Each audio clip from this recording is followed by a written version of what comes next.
For Lorcan and Jeannie Otway, running Theater 80 St. Mark's in the East Village has not just provided their livelihood, but also their home.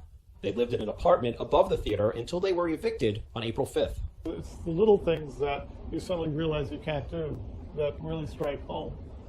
And the idea that every day you wonder where your next meal is going to come from.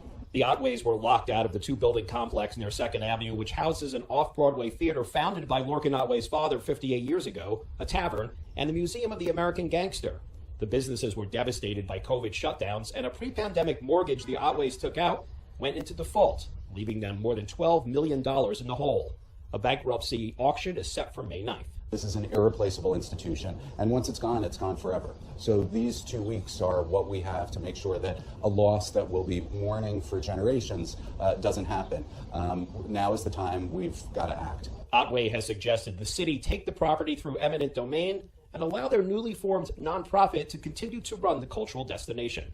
Having the city help us to create the not-for-profit, but then casting us loose in the last 10 days or so that we could actually save the place is at the end of the day, it's meaningless. We need decisive action from the city to save this building and this institution. Currently, the Otways are staying in a room provided by a neighborhood priest who's an old friend.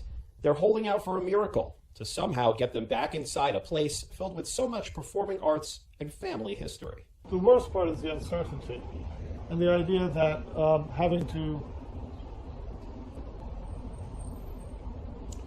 ask for help from friends is extraordinarily difficult when you've always been the one extending help to others.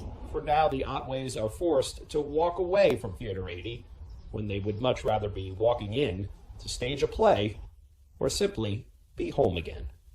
In Manhattan, Roger Clark, New York 1.